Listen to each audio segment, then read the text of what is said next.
பத்திரிகை மற்றும் ஊடக நண்பர்கள் அனைவருக்கும் என்னுடைய நன்றி கலந்த பணிவான வணக்கம். நன்றி நான் ஏன் சொல்றேன்னா, கிட்டத்தட்ட நான் இந்த சினிமாவுக்கு வந்து 25 வருஷமா 26 வருஷமா என்னுடைய எல்லா முயற்சிகளுக்கும் பின்னாடி தொடர்ந்து ஆதரவு கொடுக்குற, தொடர்ந்து நான் படங்கள் பண்ணாதப்ப கூட தொடர்ந்து ஆதரவு கொடுக்குற இந்த பத்திரிகை நண்பர்களை வந்து நான் என்னுடைய சினிமாவுக்கு அடுத்தபடியாக நான் நேசிக்கிறேன். இது வந்து ரொம்ப உண்மையான ஒரு விஷயம். இப்போ கூட எனக்கு மிஸ்டர் நாசர் சொன்னார், ஒரு அறிமுகம் முதல்ல பேசிட்டு அப்புறம் ஆரம்பிக்கலாமான்ட்டு. அப்புறம் சுரேஷ் சந்திரா சார் சொன்னார், இல்லைங்க இது நம்ம ஃபங்க்ஷனை வேறு மாதிரி ஆரம்பிக்கணும், அதனால் நீங்களே நேரடியாக அப்படியே போய் கோதால இறங்கிடுங்க அப்படின்னு சொல்லிட்டு 89 என்னுடைய புதிய பாதை. இன்னைக்கு அரசியல் பற்றிய என்னுடைய புதிய பார்வை உங்கள் முன்னாடி அரங்கேற்றமாகுது.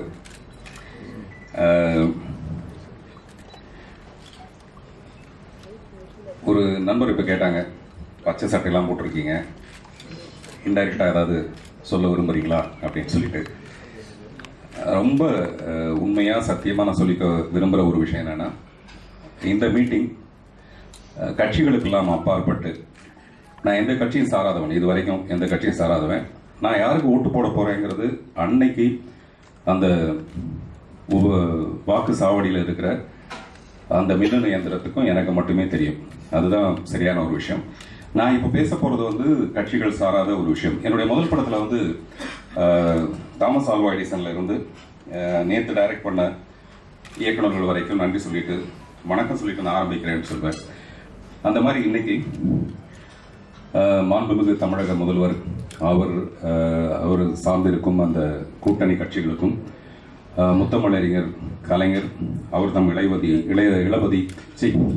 அவர் தம் தளபதி திரு மு.க. ஸ்டாலின் அவர்களுக்கும், அவருடைய கூட்டணியை சேர்ந்த காங்கிரஸ் கட்சியினருக்கும், அப்புறம் எப்பவுமே அரசியலை கூட எமோஷனலாக பார்க்குற திரு வைகோ அவர்களுக்கும், நல்ல நண்பரும் மனிதாபிமானம் மிக்கவருமான திரு விஜயகாந்த் அவர்களின் கட்சிக்கும், தொல் திருமாவளவன்,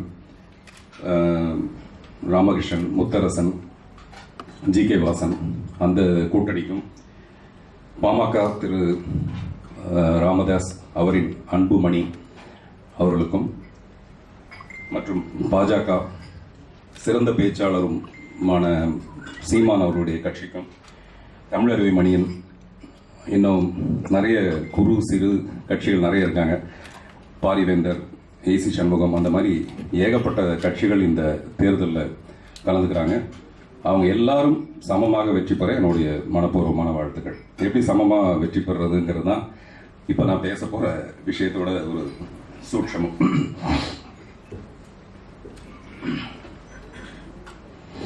நான் முதலே சொன்ன மாதிரி இவ்வளோ நாள் விட்டுட்டு நாளையோட இந்த பரப்புரையெல்லாம் முடிகிற நேரத்தில் லாஸ்ட் ஹவரில் என்ன இந்த மாதிரியான ஒரு உங்களுடைய அறிக்கை அல்லது அரசியல் சார்ந்த ஒரு விஷயம் அப்படின்னு கேட்கலாம். எனக்கு தெரிஞ்சு we lost our hopes and confidence in the democracy. என்ன மாதிரி இன்னும் நிறைய பேருக்கு இந்த டெமோக்ரஸி மேலே இருந்த நம்பிக்கை வந்து குறைய ஆரம்பித்தது ஒரு முக்கியமான ஒரு காரணம்.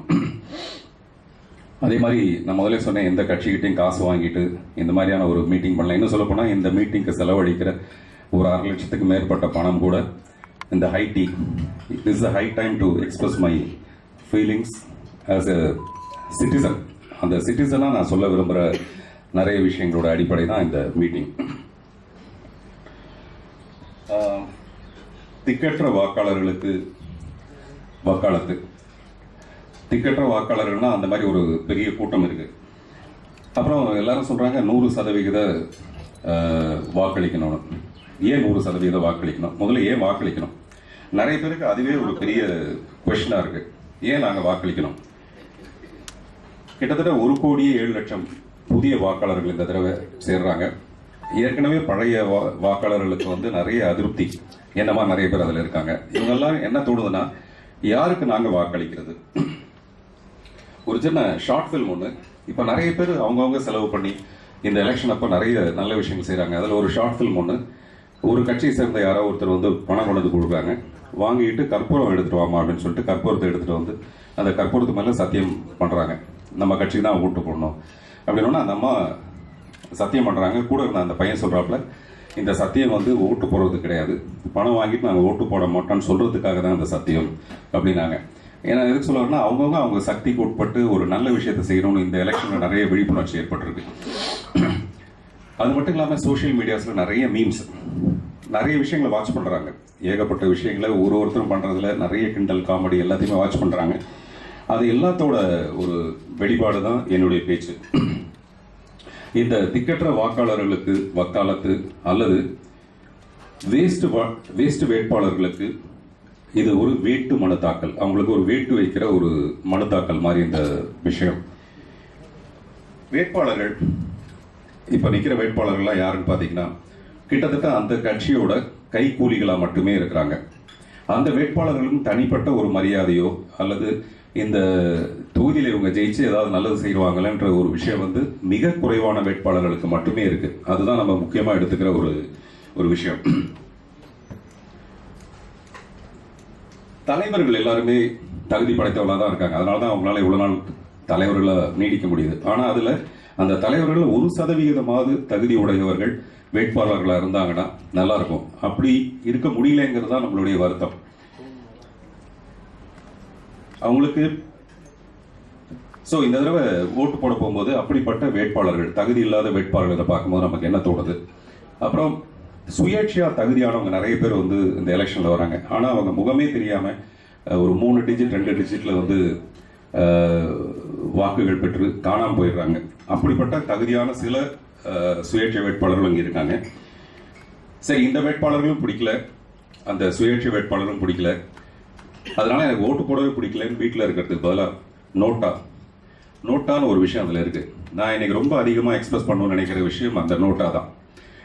எனக்கு யாருமே வாக்களிக்க விரும்பலைன்னா வாக்களிக்காம வீட்டில் இருக்காதீங்க, நோட்டால போய் உங்களுடைய எதிர்ப்பை காட்டுங்க.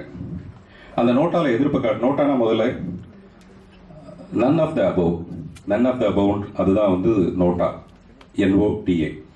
இந்த மேல உள்ள இவங்க யாருக்கும் நான் ஓட்டடிக்க விரும்பல, வாக்களிக்க விரும்பல அப்படின்னா என்ன செய்யலாம்னா அந்த நோட்டால வந்து வாக்களிக்கலாம்.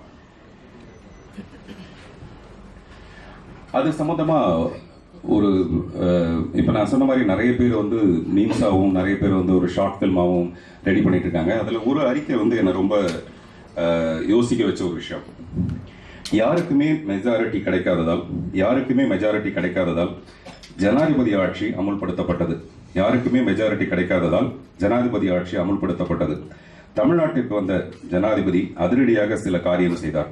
அதில் ஒன்று, தமிழ்நாடு அரசு பேரில் இருக்கும் மொத்த கடனையும் கணக்கிட்டு பார்த்து அதை தமிழ்நாட்டு மக்கள் ஒவ்வொருவருக்கும் சமமாக பிரித்தார். ஒவ்வொரு தலைக்கும் ஒரு குறிப்பிட்ட தொகை வந்தது. அதை மக்கள் தான் கட்ட வேண்டும் என்றார். மக்கள் எல்லோரும் அலறினார்கள். உடனே அந்த ஜனாதிபதி சொன்னார், இது உங்கள் ஆண்டவன் செய்தது. அதாவது இதற்கு முன்னாடி உங்களை ஆண்ட ஆட்சியாளர்கள் உங்களுக்கு வழங்கப்பட்ட மானியங்களாலும் இலவசங்களாலும் தான் இந்த கடன் வந்தது. இலவசங்களுக்கு ஆசைப்பட்டு ஆட்சியை அவர்கள் கையில் கொடுத்தது உங்கள் தப்பு. நீங்கள் செய்த தப்புக்கு தண்டனை அனுபவித்து தான் ஆக வேண்டும். அதனால் உங்களுக்காக வாங்கிய கடனை நீங்கள் தான் அடைக்க வேண்டும். மீறினால் உங்கள் கடன் தொகைக்கு ஏற்ப உங்கள் வீட்டில் உள்ள பொருட்களோ சொத்துக்களோ ஜப்தி செய்யப்படும் என்றார். அனைவரும் வேறு வழியின்றி கட்டத் துவங்கினர். கட்ட மறுத்தவர்களின் சொத்துக்கள் ஜப்தி செய்யப்பட்டது. சில மாதங்களில் ஜனாதிபதி ஆட்சி விலக்கிக் கொள்ளப்பட்டு மீண்டும் தேர்தல் அறிவிக்கப்பட்டது. இந்த முறையும் ஒவ்வொரு கட்சியும் இலவச தூண்டல்கள் போட்டு தேர்தல் அறிக்கை வெளியிட்டது. ஆனால் அந்த அறிக்கைகள் சுண்டல் மடிக்கவே பயன்பட்டது. இப்படி ஒரு கனவு ராத்திரி வந்தது. பதறியபடி எழுந்தேன். விடிஞ்சிருச்சா என்று பார்த்தேன். இருட்டாகவே இருந்தது. விடியவே இல்லை. மீண்டும் உறங்க ஆரம்பித்தேன். விழித்திடு தமிழா, தமிழகம் விடியும் வரை உறக்கம் கலைந்திரு அப்படின்னு யாரோ அனுப்புன ஒரு அறிக்கை, ஒரு விஷயம் வந்து என்னை ரொம்ப யோசிக்க வச்சது. உடனே வந்து அதை நான் என்னுடைய ஃபேஸ்புக்லையும் ட்விட்டர்லையும் போட்டேன். இந்த ஆதங்கம் தான் எனக்கு சினிமாவை மீறி ஒரு சமூக அக்கறை, அதை நான் வந்து எப்பவுமே ஏற்படுத்திக்கிட்டே இருக்கேன். அது என்னுடைய கடமை நினைக்கிறவன். நான் சம்பாதிச்சதுல பாதி வந்து சினிமா எடுத்திருக்கேன், மீதியை வந்து இந்த சமூக தேவைகளுக்காக பயன்படுத்தியிருக்கேங்கிறது எனக்கு ரொம்ப பெருமையா சந்தோஷமான ஒரு விஷயம். அதுல சுனாமி வந்தப்போ, இல்லாட்டி வெள்ளம் வந்தப்போ, தானே புயல் வந்தப்போ, இப்ப தேர்தல் வரும்போதோ, இது எல்லாத்தையும் நான் ஒரே மாதிரி தான் பாக்குறேன்.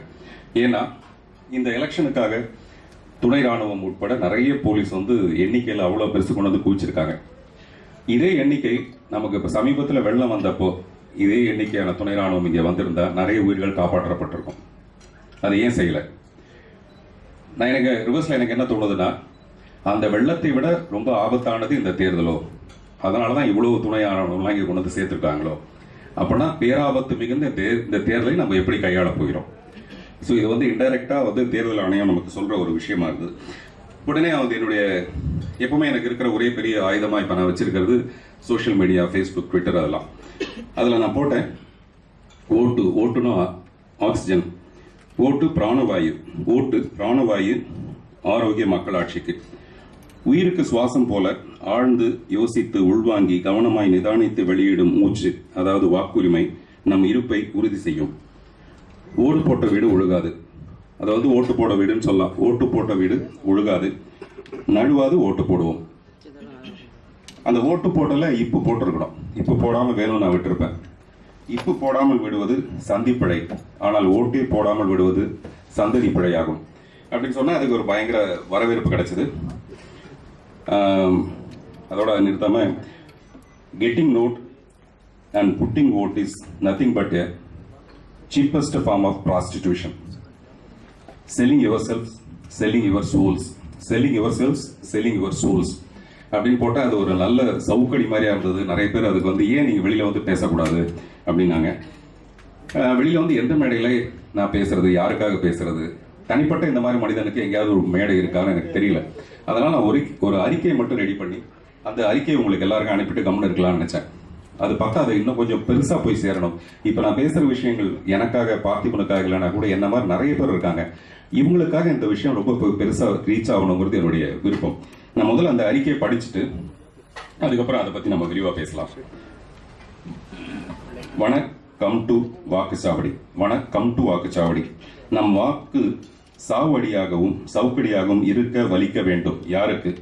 வாக்காளர்களுக்கு வாய்க்கரிசி போட்டுவிட்டு நம்முடைய ஆயுளில் 5 ஆண்டை சவக்குழிக்குள் புதைத்து அதையே அஸ்திவாரமாக்கி அதன் மீது எழுப்பப்படும் ஆஸ்தி நிறைந்த அரண்மனையில் ராஜாங்கம் நடத்த திட்டமிடும் பொய்மை அரசியல் வேதிகளுக்கு.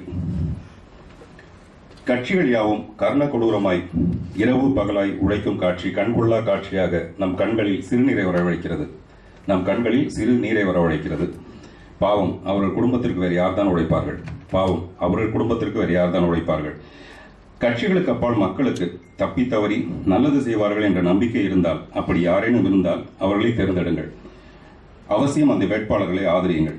அப்படி நீங்கள் விரல் நீட்ட ஆளே இல்லை என்றால், நம் விரல் நீட்டி மை பெறும் பெருமையில் தூய்மை, நேர்மை, ஆளுமை உள்ளவன் பெயர் இவ்வோட்டுச்சீட்டில் இல்லை என்ற அவல நிலையாவது குத்தி காட்டுவோம். குத்தி காட்டணும் அவசியம் கிடையாது, இப்ப தொட்டு காட்டினாலே போதும். அதுதான் அந்த மிஷன். மின்னணு இயந்திரத்தில் நோட்டே ஜெயிக்கும், நோட்டே ஜெயிக்கும் என்பவர்களுக்கு நோட்டோவால் கரும்புள்ளி செம்புள்ளி குத்தி அவர்களை செல்லா நோட்டாக்கி அவர்கள் இந்தியன் டாய்லெட் செல்ல டாட்டா காட்டுவோம் கடுங்காட்டமாய். 8% பேர் கரன்சிக்காரர்களாக, 8% பேர் கரன்சிக்காரர்களாக நாட்டில் 92% வளத்தை சுரண்டி கொள்ளையடிக்கிறார்கள். மீதமுள்ள 92% மக்கள் 8% வறுமையை நக்க விரல் நீட்டி சூப்பிக் கொண்டிருக்க போகும் நிலை இனி மாற வேண்டும், மாற்ற வேண்டும், மாற்றம் வேண்டும். அதை நாம் இம்முறையாவது அரங்கேற்ற வேண்டும். எப்படி? ஒரு மௌன புரட்சி மூலம். நாளை இரவோடு திருவோடு ஏந்தும் பரப்புரை, இந்த பரபரப்புரை எல்லாம் ஓயும். அடுத்த விடியல் நம் கைகளில். மக்களால் தேர்ந்தெடுக்கப்படும் ஆட்சியே, மக்களால் தேர்ந்தெடுக்கப்படும் ஆட்சியே மாட்சிமை மிகு மக்களாட்சி. ஓகே, மக்கள் யாரை தேர்ந்தெடுப்பது? கட்சி தலைமை கைகாட்டும் அத்தொகுதியின் அடியாட்களையா? கட்சி தலைமை கைகாட்டும் அக்கட்சியின் அத்தொகுதியின் அடியாட்களையா? கருவிலேயே கரைவேட்டி கட்டிக்கொண்டு அக்கட்சியின் கொடிக்கம்பங்களாக வளர்ந்து நிற்கும் திரு தண்டங்களையா?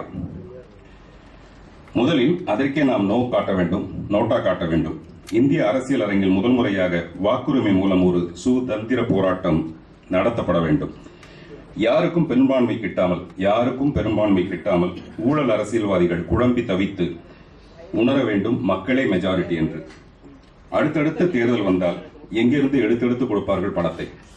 இப்படி ஒரு மெஜாரிட்டி யாருக்குமே கிடைக்காம போச்சுன்னா மறுபடியும் ஒரு எலெக்ஷன் வரலாம்.